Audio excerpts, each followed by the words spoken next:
Good morning and an official welcome to World Oregon's webinar today, June 30th, on Pride with a Purpose, a Global Lens, with our partners from OutRight Action International. We're thrilled to have them with us. We'll have several interesting panelists, and we'll jump to that shortly. You see on the screen Katie, who will be the first person speaking. Just a couple of words which are familiar for those of you who have been to World Oregon webinars before. First, thank you for your support of World Oregon and your membership, which helps make these webinars possible. A reminder, this is a webinar where only the panelists and World Oregon staff have their video and audio working. Everyone else is just has video and audio off. You can pose questions for the speakers in the Q&A function of your Zoom screen. In the chat function of the Zoom screen, we will post links to certain items of interest. And if you have a question, if you're having a problem, feel free to post something in the chat, but hopefully everything will work smoothly. This, as you just heard from Zoom, is being recorded for later posting on YouTube, and encourage you to share this with friends or colleagues who didn't get a chance to watch today. We have a lot of repeat viewing through our YouTube channel. We are heading into the heart of summer. We'll have a little less frequent webinars. So this is the last one currently scheduled, but we will post new ones when we do have them, and stay tuned on our e-newsletter. We are launching into our international exchange youth season, where we are going to be virtually hosting some Iraqi youth visitors, and we are looking for some Iraqi youth visitor host families. These are virtual hosts where you meet with the youth over Zoom or similar platform.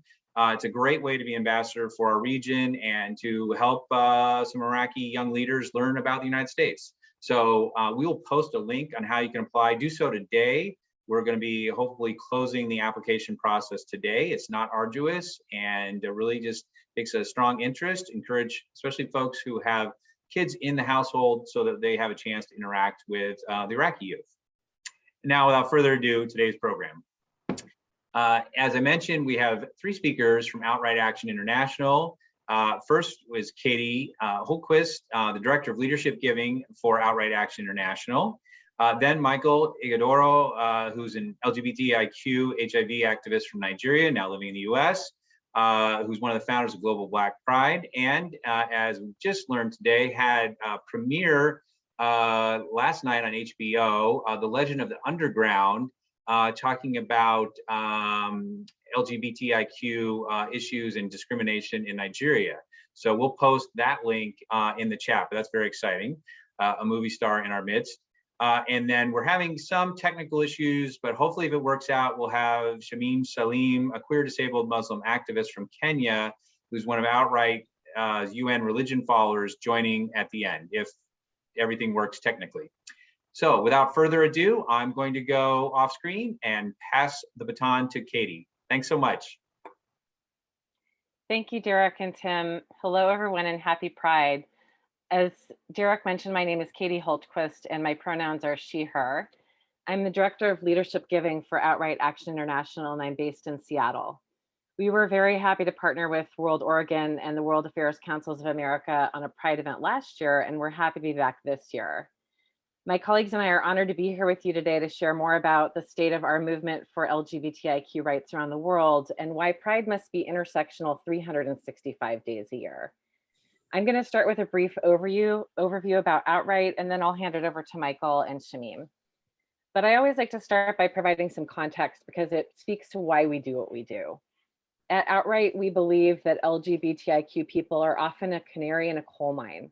How we are treated is a test of human rights for everyone. When LGBTIQ people face discrimination and violence, racial and ethnic minorities, women and girls, and religious minorities often suffer as well.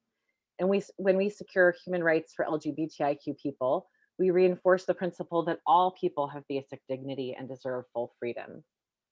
So the reality is that the journey for full LGBTIQ equality has far to go in every country, including here, but there are huge geographic disparities. While 29 countries have approved marriage equality, in 68 countries, homosexuality is still criminalized, and in some is even punishable by death. Transgender people are criminalized in 57 countries. Only 5 countries ban abusive so-called conversion therapy practices, And in 30 countries, there's not a single LGBTIQ organization to protect or advocate for the local community. Overall, we've seen a rise of anti-gay propaganda laws and crackdowns on freedom of assembly in many places. A couple of recent examples. Just this month, 44 people in Uganda were falsely accused of attending a gay wedding, arrested and charged. And a couple of weeks ago, Hungary's parliament passed legislation to ban the dissemination of content in schools deemed to promote homosexuality and gender change. And in Indonesia, members of parliament are trying to pass a bill that would mandate conversion practices for anyone suspected of being lesbian, gay, bisexual, or transgender. Unfortunately, these examples are not unique. The truth is, too many of our governments deprive LGBTIQ people of full equality, and too many in our societies reject and persecute us. In addition, the LGBTIQ movement outside of the US is severely under-resourced. According to our partners at the Global Philanthropy Project, all LGBTIQ rights causes outside the US and Canada combined received $260 million in philanthropic support in 2017 and 2018, compared to $300 million for US and Canadian organizations. By contrast, more than $6.2 billion over the past decade has flowed to oppose LGBTIQ and women's rights globally. But despite these challenges in the last few decades, legal and social progress for LGBTIQ people has greatly accelerated around the world. For example, criminalization has been steadily shrinking over the last 50 years, from 138 countries in 1969 to 68 in 2018, and from 74% of the world's population to 23%. In the last 10 years alone, 15 countries have decriminalized homosexuality, and 16 countries have enacted marriage equality in just the last 5 years. In 2012, we saw Argentina pass the most pioneering gender identity recognition law in the world, permitting transgender people to self-determine their gender. And in 2019, the World Health Organization removed being transgender as a mental disorder from its international classification of diseases. So it's within this larger context that OutRight Action International works. We're a 31-year-old nonprofit founded in 1990 and based in New York City, with staff and board members in more than 10 countries on 4 continents. Our mission is to protect and advance human rights and equality for LGBTIQ people globally, particularly in places where we face extreme persecution, discrimination, and violence. And we accomplish that through 3 strategic program areas. The first is advocacy.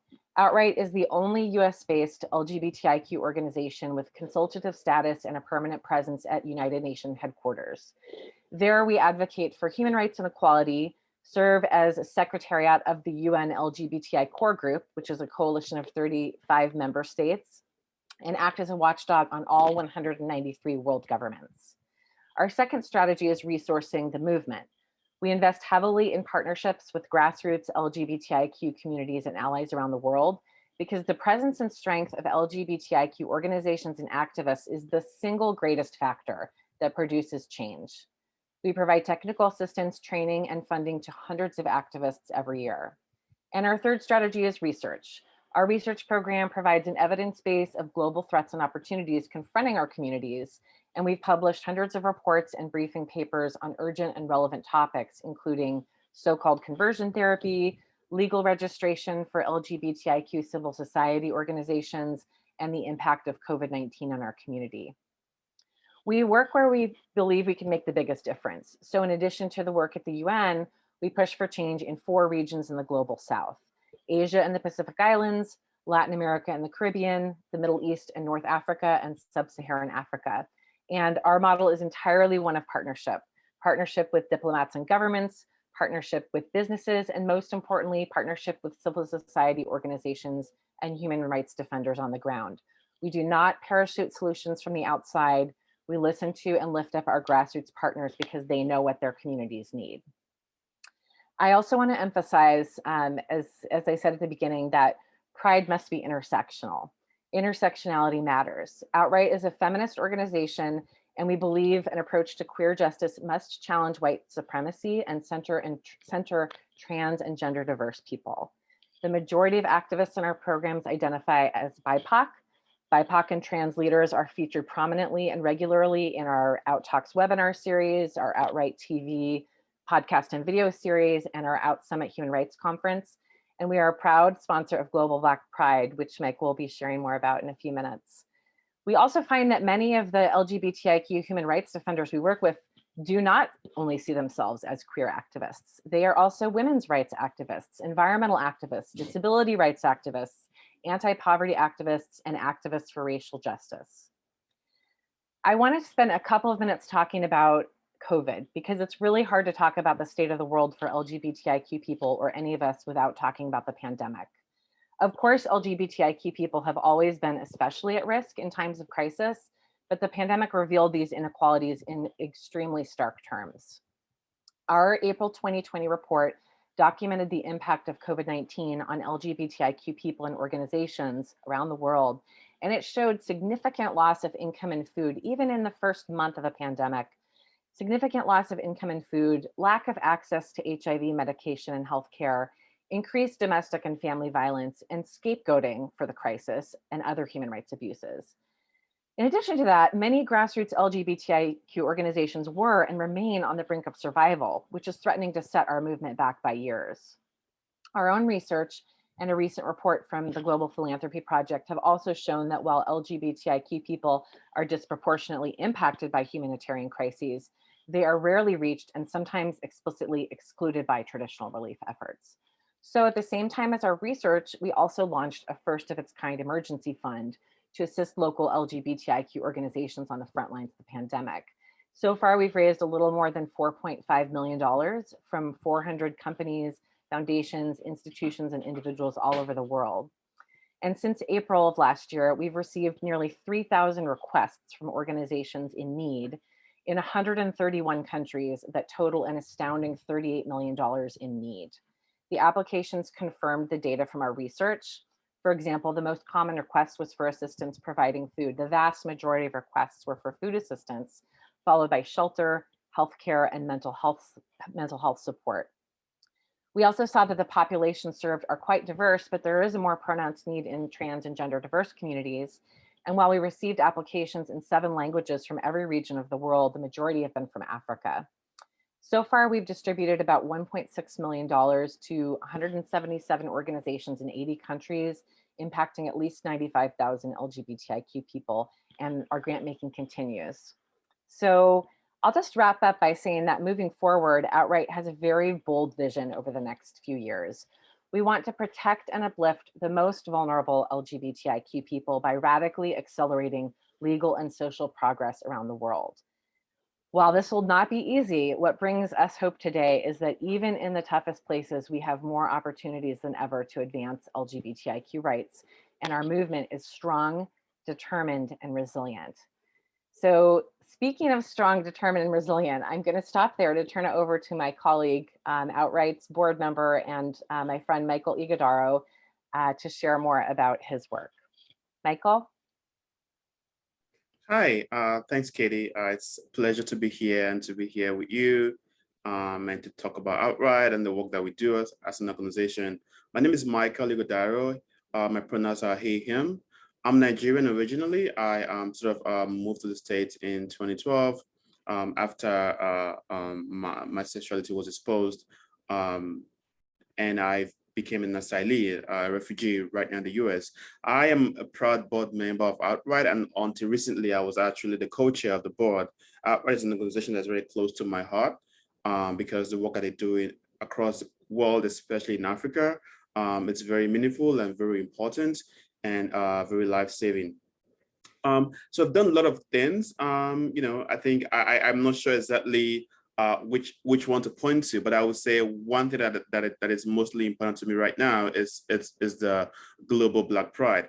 In 2020, out of the need to create a space for Black LGBTQI people to celebrate themselves and to reflect on what's going on across the globe, and knowing that a lot of prides across the globe were canceled due to the COVID restrictions, my friends and I and other individuals involved in an organization that I co-founded, which is also called the Global Black Gay Men Connect, decided to create a space. We wanted to have a virtual celebration to bring pride organizers, like Black LGBTQI pride organizers from Africa to Europe to North America and South America together to have a day-long celebration virtually, which we did, and it was a success. We had over 1 million people who saw the event live. So it was a pleasure to do that. And this year, we thought, why not do it again? Even though we know, Pride events are gradually coming back to in-person event, but we also know that what we did last year was give people access, individuals in the countries where they could not never celebrate Pride or could never see Pride celebrations in their countries. We want to give them a space that is safe, and that is joyful, that is Black, and that is LGBTQI, for them to see themselves and also celebrate. So we did it again this year. It was last Friday, and we had the pleasure of having the president, the US president, and the first lady giving a keynote speech at the event. So it's been my pleasure to do that. And I think, next year we are open to have it again and have it in person. I think the reason why, having a space for people of color, queer people of color, Black LGBTQI people to see and celebrate themselves. It's not an issue of excluding others. It's about people that never get seen, that always struggle to see themselves in a community that is so white and that is mostly led by white people, and then to have a space where Black LGBTQI people or people of color can see and celebrate themselves is really, really important. And that's why we did that. It also been my pleasure. Back in Nigeria, my first connection with OutRight was, through a training connection, right? I got trained by an OutRight staff member on safety and security, and those skills have remained, an important part of me. They've remained an important part of who I am and what I do today, and I continue to do that. So I will just stop there, and then maybe we can take questions, Katie. I mean, we can go back and forth. I don't know the next question. No, that sounds good, Michael. This is Tim DeRoche, the director of programs with World Oregon, and our apologies. Shamim, who is going to join us, has not joined us, and I'm hoping that all is well in Kenya. But let's start with a couple things. We titled the program "Pride with a Purpose." So I'd like both of you to really talk to me about what does Pride with a Purpose mean to you, and what do you want people to understand about that? Michael, do you want to go first, or do you want me to go first? You can go first. Okay. Yeah. And I am trying to get a hold of Shamim. I know that there have been some internet outages in Kenya, so hopefully she'll be able to join, but Michael and I have got this. So in terms of Pride with a Purpose, I don't know if everyone on the call is familiar with the origins of Pride, which date back to the June of 1969, when the Stonewall riots erupted in New York after yet another police raid of the Stonewall Inn bar. And if you're not familiar with that history, these raids were part of a culture and decades of police harassment, extortion, and brutality against LGBTIQ people. But in June of 1969, the patrons had had enough, and the Stonewall riots erupted, led in particular by trans women of color. So a year later, the first Pride March was held, loudly demanding recognition of the rights of LGBTIQ people to be exactly who we are, love who we choose, be the gender we are, and have our basic human rights recognized. So today, Pride celebrations, which probably we're all more familiar with now, and protests take different shapes and forms around the world. Some are massive parades or rallies that celebrate diversity and progress. Some are small underground gatherings. Some take place with the support of local authorities, and in many more places, prides are banned, restricted, or even attacked. But what at OutRight, and our movement, what we believe is that what all prides have in common, or should have in common, is a purpose, which is fighting for the equality of LGBTIQ people everywhere. And that Pride is a reminder to ourselves and the world that we exist everywhere, and that we deserve full human and legal rights everywhere. So last year, OutRight launched our first Pride with a Purpose campaign, which this is our second year launching this campaign for these reasons. And in 2021, to emphasize that for most LGBTIQ people around the world, COVID is far from over. as you may be aware, vaccine access is, again, the geographic disparities are extreme. And in many places around the world and many places where we and our partners work, vaccines are not yet available, which basically means that recovery is not yet available. I was talking to our colleague who is our Africa program officer last week, and she was telling me that Uganda is currently on day 45, I believe it was, of a complete lockdown. This is not unusual. This is still happening in a lot of parts of the world. And so the suffering for not just LGBTIQ people, but everyone obviously is continuing. We want people to stand in solidarity and realize that we can't leave anyone behind. We can't leave anyone behind from the pandemic, and we can't leave anyone behind in terms of full equality and human rights. So to me personally, this is what Pride means, and it means solidarity. Michael? Yeah, I mean, I think, it's like you said, like Pride initially was a riot, and it was, it was started because we wanted to put attention to the issues that were affecting LGBTQI people, and like trans women were not allowed to go have a drink at a bar.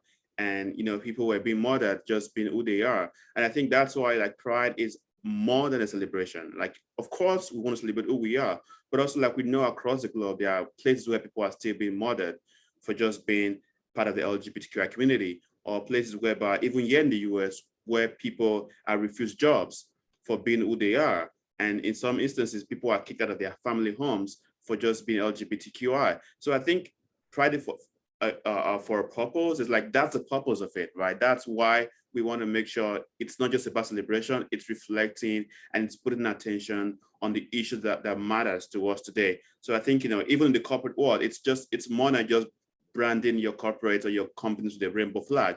It's bigger than that. It should be bigger than that. It's about how are you investing? How are you making sure your organization values includes the values that matters to the LGBT community? And for me, that is what is key. And that's why, it's more than just celebrating. Yes, we want to celebrate, but also we also want to put an attention to the issues that are affecting us, still affecting us today, including COVID, which is not over. Michael, I'm just curious as a follow-up to that, speak a little bit more to, when I was sharing that Pride looks really different, and there are places where people can't gather publicly, or when they do so, they're taking great risk. They're, even perhaps taking their own life at great risk to gather and celebrate. Can you share any more about that? Like what you experienced or what you hear from colleagues and friends and activists that are how they are experiencing or celebrating Pride in different parts of the world that you are connected to? Yeah, I would say, as everyone should know, like Pride celebration are still not possible in so many countries across the globe, right? Like to have a huge parade like we do in New York City or Los Angeles or in London, it's still very impossible in Uganda or Nigeria or Togo. LGBTQI people in those countries cannot celebrate the same way. In my view, in my time when I was back in Nigeria, the way we celebrated Pride was with our friends in a locked space underground where no one knew what we were doing. We came in as men and we'll be there. We can put on our drag clothes and be who we really want to be in a very closed and secured space. And it's always indoors. We can never go out in the streets to parade or to celebrate the way people do here in New York City. But I know like things are changing. And just recently, I saw a Pride celebration in Namibia, and queer people were in the streets celebrating. That is moving. That is so huge. And several years ago, we saw the same thing in Uganda, where queer people were celebrating on the streets and demanding justice, demanding equality for who they are. So I think gradually people are starting to fight for who they are openly, but I think it comes at great risk, right? These people are taking great risk just to go out there to say, I'm gay, I'm lesbian, I'm transgender, this is who I am, and I want you to know it, and putting their lives at risk. So I think yes, and they're risk. A question as a follow-up. as you mentioned, with Uganda, Togo, Nigeria, how can people in the U.S. more directly support the movement for LGBTIQ rights in places like this? Yeah, I mean, organizations like OutRight have African offices, like, we have African staff, not African offices, we have staff in Africa who are connected to these organizations on the ground. So, OutRight has, like, for instance, we have the COVID fund that is, distributed to organizations across the continent, across the globe, to help support them, because, COVID has affected lots and lots and lots of organizations and individuals across the globe, especially queer people.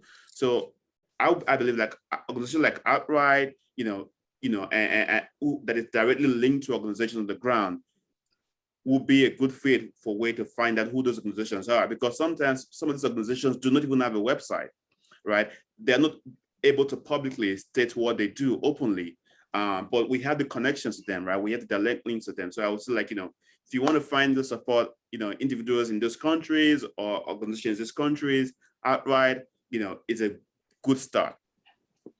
And I'll just add, thank you, Michael, that one specific thing, and then maybe some general thoughts to this question. We are running a campaign right now in conjunction with Michael's film, which I think was posted in the chat earlier, but in case you missed it, it's called The Legend of the Underground, and it's available, premiered yesterday, and is available on HBO Max. And OutRight is running a campaign in conjunction with the film to help raise money and send donations to some of the groups that we work with in Nigeria. So that is something that you can also contribute to if you're interested. And I would say, besides financial support, other things you can do, join. It may be the last day of Pride Month, but Pride with a Purpose lives 365 days a year. So you can follow and join our Pride with a Purpose campaign, which is pridewithapurpose.info, and I'll put some of these links in the chat. But following our campaign, following OutRight on social media, we post a lot, not just about our programs, but about news from our partners, news from around the world, trying to stay more aware of what's happening, sharing with other people about how they can be a part of Pride with a Purpose or donate to our emergency fund. You can sign up for the e-newsletter on our website, which gives monthly news and opportunities to learn more. We have an ongoing Out Talks webinar series with occasional webinars and panels featuring LGBTIQ activists and allies from around the world. And we also have recordings available for all of the past Out Talks webinar series on a variety of topics on our website. We also have over 50 episodes of OutRight TV, which is our video and podcast series, also featuring interviews with LGBTIQ activists and allies from around the world. So you can catch up on those. We sponsor a global human rights conference in December every year called Out Summit, which is typically in New York with about 250, 300 people in person, including 50 to 60 activists that we bring from around the world.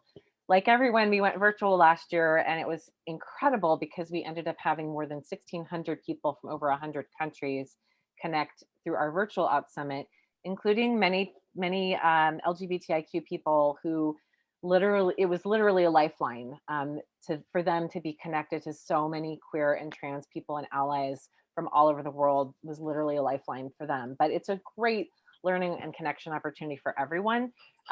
That's happening in December, and we would invite, it's going to be virtual again this year, so we invite everyone to come, and just choosing to stay aware and remember, I always like to say, to encourage people to get involved with something locally and also do something globally, just to remember that we are in solidarity. We are all in this together, whether it's the pandemic or whether it's human rights. For all of us, we are in this together. We can't forget that.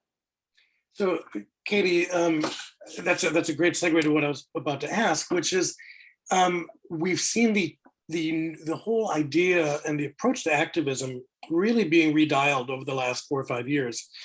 And the thing that I saw a lot after 2016 was not just people's focused solely on the issues in front of them, but people showing up for other people's issues.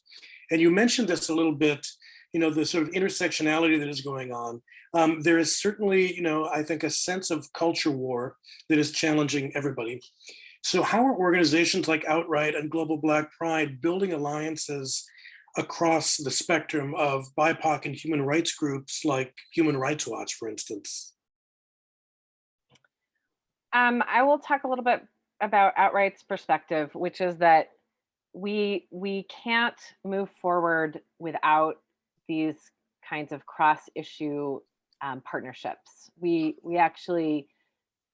have to do it because it's the right thing to do, and we have to do it because in order to advance our movement, we're stronger together. And so we work really closely. As I mentioned before, we consider ourselves a feminist organization, and we work really closely with many women's rights organizations, also with disability rights organizations, climate justice organizations, sexual health and reproductive rights organizations, especially at the UN. But we also invest in activists who are working intersectionally. For example, Shamim, who couldn't join us, and I don't want to speak for her, but she is one of our UN Religion Fellows. We have a program that invests in activists who are coming from regions that are that are facing a lot of severe religiously motivated homophobia and transphobia. And she identifies as a queer, disabled Muslim feminist activist. So you can see that she brings a lot of different, of course, every part of her identity to her work, and every part of her experience to her work. And another great example that I always like to share is the activists that we work with from particularly the Pacific Islands and the Caribbean region, who do not have the luxury of ignoring climate change. And none of us do, but they're literally, they're on the front lines of not only the pandemic now, but also of climate change. And so I have to say that, every time I speak with them, every time I hear them talk, give a presentation or talk about the work that they're doing, they never talk about queer justice and LGBTIQ rights without talking about climate justice. So these are just a couple of examples. I think we don't have a choice, and we are stronger together when we work together. Michael, do you have some thoughts about this from the Global Black Pride perspective or your other work? No, I think, you've said it all. I think, that there's no way we move forward without engaging with other movements, especially for Global Black Pride. We are a Black Lives Matter kind of collaborator, and we work with Black organizations, Black women's organizations. Doing Global Black Pride, we're connected to Black feminist organizations. So I think, we cannot do this alone without engaging with other movements. So just echoing everything you said. So another thing that pops up is history. We've seen in relationship to this culture war of a lot of criticism of like Nicole Hannah-Jones, who we had as a speaker this year on her 1619 project, people rewriting notions of race and justice. So claiming and writing the stories of communities is essential. And I'm wondering if you could call out who are some historians that the audience should know about, who are telling stories of the LGBTIQ movement here in the US and globally.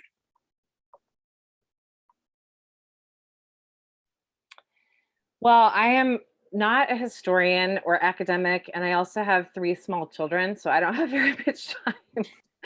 And a new puppy, so unfortunately, I don't have a lot of time to do a lot of reading right now. But I do have some resources from OutRight that colleagues have shared, and I would be happy to find those and include them in the chat or share them with you all later. And I think we at OutRight have been reading not only sort of the historical perspective of our movement and even sort of the current most progressive thinking, but also doing a lot of work to learn more about the movement, Black Lives Matter movement, and movements for racial justice, and especially trying to educate ourselves about how those issues play out globally, because we are allies to Black Lives Matter, and we obviously are an anti-racist organization, care about racial justice, but issues around race and ethnicity are some are similar and some are very different globally. And the history of colonialism plays a huge role in how race and power dynamics play out around the world. And you may be able to talk even more about that, Michael. But so I actually am thinking, you know, books looking at racial justice and how we can be better allies so you want to talk about race, for example, which is from a Northwest author, or how to be anti-racist. And I will put some other links in the chat as well of books that we've been really talking about and trying to center our work around. Wonderful. Michael? No, I was just going to say, you know, from an African perspective, we have, you know, we have a lot of history, but our history were not documented. And I think a lot of things we are doing right now is going back to look at archives to see how we can retrieve those history from our movement. And, you know, if you look at the African LGBT movement, it's a very young movement, but also it's because the people that were there before us, a lot of things that they did were not documented, and there was no way to document that. So what we're doing right now is, like, for instance, we're working with the African Center here in New York City to like go back and document a lot of LGBT Africans in the past who were here before us and what they did, and look at LGBT historical spaces across the continent, you know, where we can begin to landmine those spaces to, like, so that young people can begin to use that as tools to learn about what happened, you know, how we can improve the movement, what we did before, and how do we move forward. So I think those things are happening. I also teach at a new school here in New York City. So part of the things I also do is just like bring in LGBT Africans to talk about what they do in their countries, and, you know, how the movement in their country started and what people can learn about that. And I think that's sort of a way we can use to sort of share those history. And I'm also working on the book, hopefully out in the next 2 years, to sort of document my history as an African LGBT activist and my friends and what we did, and how, you know, how the world has impacted our views, and how we've grown up. A lot of us had dreams of being something else, but became an activist because we had to. So documenting those things are really, really important. There are not a lot of tools out there, but I think we are trying. You know, we're trying to, like, create tools and document things so that people can use that as a resources to learn more about the movement. So to shift gears a little bit, you sort of alluded a little bit to this, Michael, earlier, but there's been a fair amount of criticism from within the community on rainbow capitalism, businesses subverting the month for profit, folks maybe waving a rainbow flag for a month and then not for the rest of the year. What are your thoughts on the criticism of it? But is there a more authentic way for companies and businesses to support the LGBTIQ community that's not happening? Yeah, I mean, I guess I think generally what I would say is that it takes all of us to push forward, right? We all, it's I mean, our world is working with human rights defenders, not only our own staff, but also human rights defenders all over the world. But like I said at the beginning, you know, it's a partnership model. So we work with governments and diplomats. Sometimes we don't always agree with them, and sometimes we're holding them accountable. But we are trying to find ways to not compromise on our values and what we stand for and what we're pushing for, but we're trying to find ways of bringing people along. If we only want to work with, you know, companies or governments or people who are already 100% aligned with us, we are not going to create the change we seek. So I think we try to find ways of pushing people and educating people, whether it's institutions or individuals, to open their hearts and minds and change.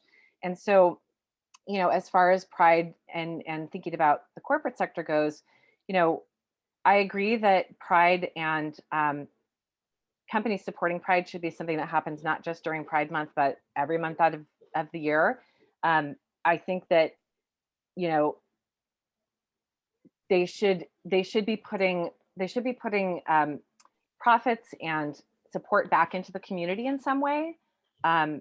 But I also think that means, you know, looking inside, both inside the company and outside the company. And this goes for any institution, you know, not just companies, but what are you doing within your institution to make it a more inclusive and equitable culture for all of your key stakeholders, your employees, your customers, everyone who's inside and outside the company. And then what can you do to use the power that you have, whether you're an individual, a company, a government, any kind of institution, to influence change outside the walls of your institution.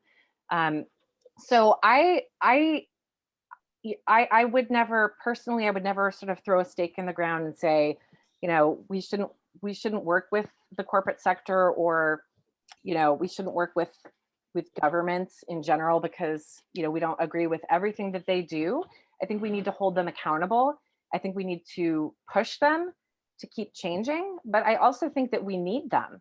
We need them to create the kind of change that we want for everyone. So I would say that, our approach is to have a big tent of trying to work with multiple stakeholders from all different sectors and all different communities, but to be very, very clear and bold in our values, and the kind of inclusivity and the kind of legal and social change that we want to see happen, and to push partners to be right there with us, not just during Pride Month, but every day and every month out of the year. What do you think, Michael? Yeah, I think, it's a very tricky question, because I think, there are a lot of things that some corporations do, that stands against the values that we all stand for. And, there are several examples, but I think because, again, like, I would never say for us to work with corporations, like, we have to work with corporations to, like, learn more and educate them about the issues, but also make sure they are supporting, the issues financially, because which is important, because we cannot do this work without finances, right? The movement, we have to grow the movement. We have to support people in countries that are, almost unlivable with finances. So we can't do that without that. So that's where corporate sponsorships come on board to help. But I think we have to stand very firm on our values, on what we do and what we believe in. Like, if you are a company that does X, Y, and Z that stands against our values, we are not going to work with you. And I believe at OutRight, we have that. And we have those things in place. And I think, it's really, really important for the movement to have that. And at Global Black Pride, for instance, this year, we did not include any corporate sponsorships in the Pride. It was a decision that the members of the Global Black Pride organizers decided to do, because they wanted, like, it's a new Pride event. We're growing, and right now, want to make sure it's a community-only space. And we did it. It's like based on decisions, like how, what do you want to move? For instance, the Black Lives Movement platform sometimes very restrictive, like no corporate participation. And that's also very fine. It depends on your values, because people say, like, how do we include these people who stand against everything we believe in? And who continue to use their white power, white privilege, to oppress people. So I think we have to find ways, but I wouldn't say no to working corporations.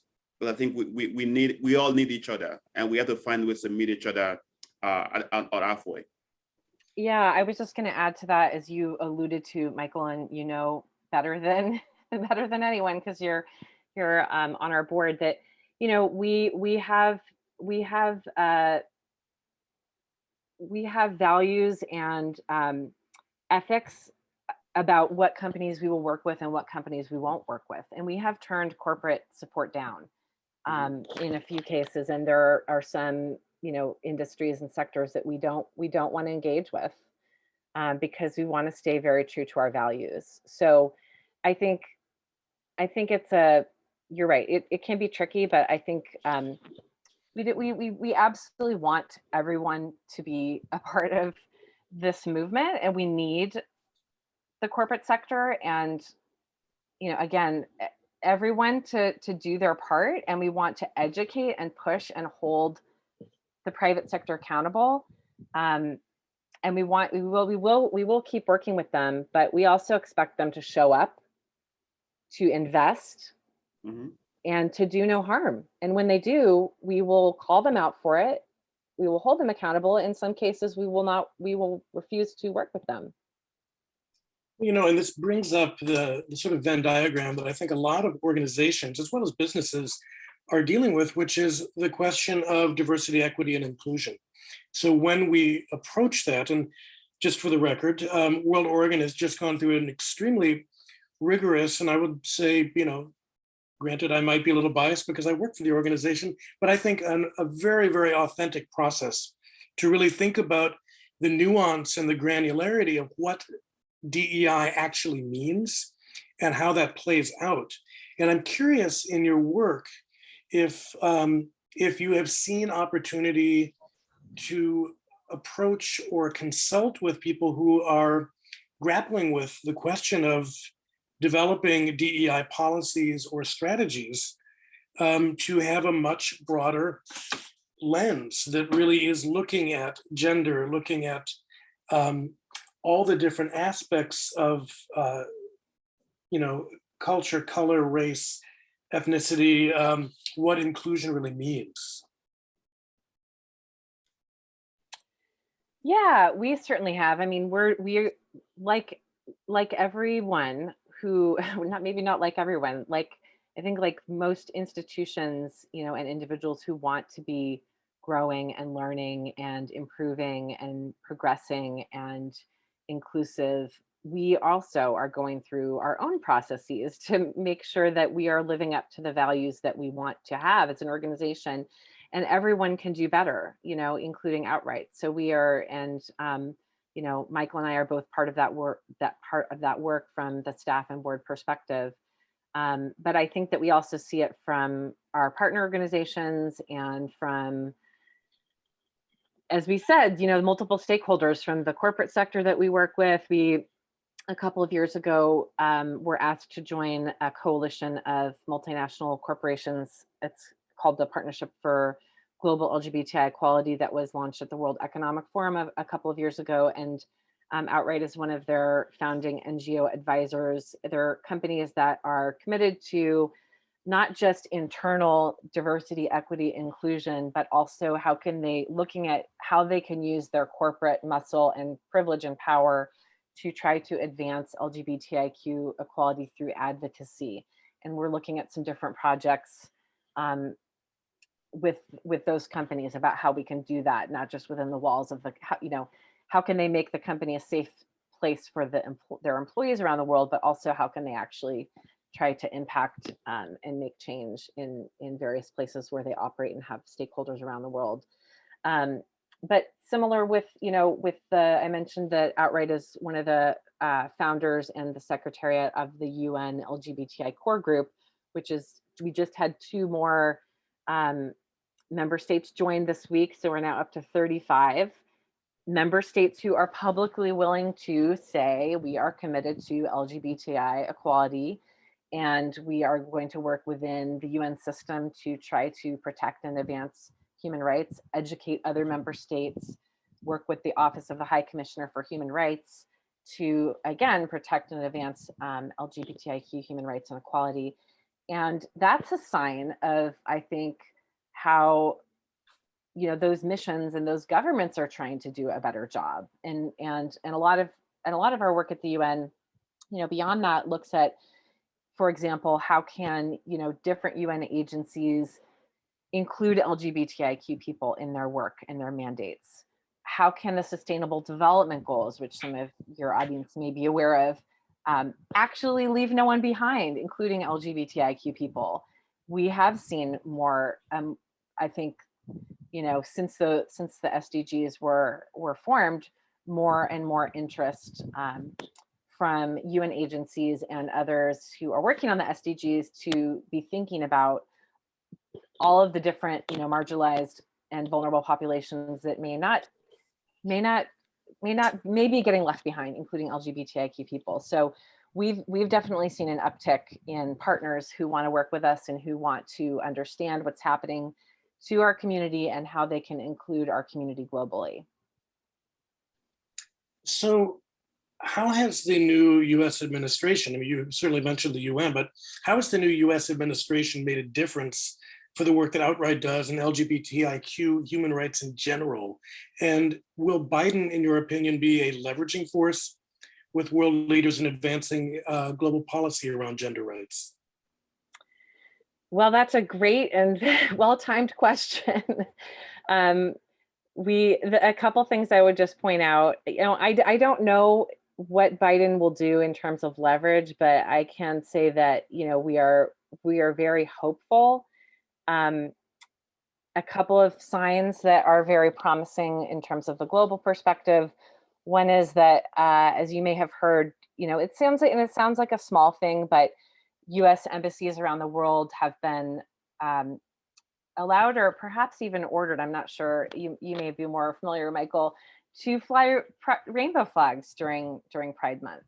That's maybe sounds small, but it's actually like a huge sign around the world of the administration's commitment to LGBTI equality. And on Friday, Biden held a press conference about Pride Month, where he introduced our dear executive director, Jessica Stern, was just appointed as the new U.S. Special Envoy for International LGBTIQ rights, which is an ambassador level position that was created under President Obama and was never filled, shockingly, under President Trump. But Biden has now filled this position. So it's bittersweet for us because we're going to be losing Jessica, but it's an incredible step for our movement and a sign that the US is taking LGBTIQ human rights seriously to appoint someone who has literally devoted her entire career to activism and solidarity work with human rights defenders all over the world. I may be a little bit biased, but I I think many external voices, CNN broke the news on Friday, would agree with me that there's literally no one who is better qualified, and she is going to be a very strong and progressive voice. And it's a very high level position. So it's a great sign for the administration to appoint someone like Jessica in that role. And I think, we have yet to see, what her mandate and her priorities will be, but we can rest assured that she takes these issues very seriously and is going to have, the support of Biden and the State Department to try to create a new leadership voice for the US around LGBTI human rights around the world. Michael, what else would you say about what the Biden administration? Yeah, I would say it's been so pleasing that finally Pride is back at the White House. That is as small as it seems, but that is a lot.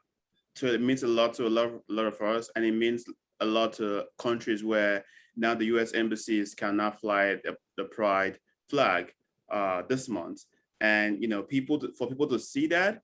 I have a friend who in Russia, and he and I were speaking this past weekend. He told me they saw the Swedish and the French and the U.S. government putting their LGBT flag on, that they felt seen, they felt valued in their own country, and just by the administration doing that. So I think that yes, it's small things, but in a way it's big thing. Like, it's really, really important. I think even right now, the Biden administration have mandated all embassies across the globe to respond to LGBT emergencies in those countries, and that is really critical. Prior to that, we didn't have that. We lost that for a little bit. We lost those connections. And for me, for example, I used to contact people in embassies across the globe where my friends have been attacked.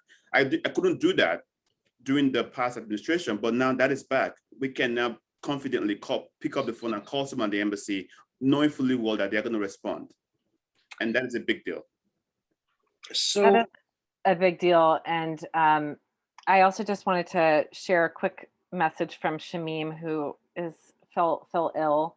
And I know that she's been dealing with some illness struggles and issues. So she just sent her regards, and so sorry that she couldn't join us. And I don't know if she could have gotten a word in edgewise between me and Michael. Of course, we miss having her, but she sends her best and apologies to everyone for not being able to be here today. I did want to just add on to what Michael said, to say that we have seen already an increased investment from the Biden administration, from the State Department and USAID, looking at new ways that they can invest financially in LGBTIQ human rights work around the world, which is really exciting because it's important to have it's important to have the symbolism of pride flags flying around the world, and Biden saying Pride is back at the White House and we will be a leader around the world. And it's also great to see them walking the walk and putting their money where their mouth is.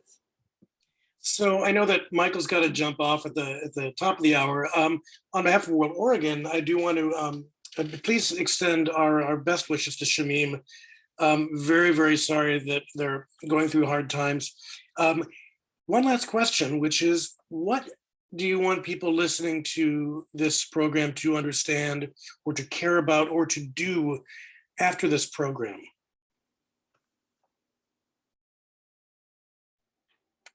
I can go first. Yeah, please. I want people to understand how serious these issues are. Sometimes it's easy to get a little complacent because things have changed. There are still problems here in the US. I would never say that there aren't, and we've seen a huge, rash of anti-trans legislation sweeping this country. And we know that trans people, especially trans women of color, are under attack here. So there are very serious issues that still need to be addressed here, but I want people to understand how dire and serious the situation is for LGBTIQ people around the world, and also how hopeful we are, because even in the toughest places, we are seeing opportunities to move forward and advance equality. It might be slow, but it is moving forward everywhere. And we need more people to join us. We need more people to be paying attention, to care, to get involved, to invest in our movement. We know that we are going to keep moving forward and see accelerated social and legal change, but it's going to take all of us. Yes, and just echoing all of that to say, Pride does not end in June. The work continues. The organizations who are working on the ground, OutRight, Global Black Pride, we don't stop doing our work by June, when the June ends. In fact, that's when it actually intensifies. So, support the work that we do, find out about OutRight, obviously Katie here, and, the work continues. It doesn't just end after June. Great. And go watch Michael's movie. Well, I want to thank Michael and Katie. Fantastic perspective, really good, spectrum on really understanding how these issues are, where they are, and how they're playing out. I want to bring Derek back out to take us out into the day, and happy Pride to everyone. Pride. Happy Pride. Thanks, Tim. And thank you so much, Michael and Katie.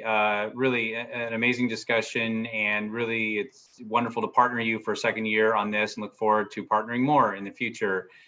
Thanks so much, audience, for joining us. Encourage you to take a look at some of the links in the chat for some of the documents and the movie and other things.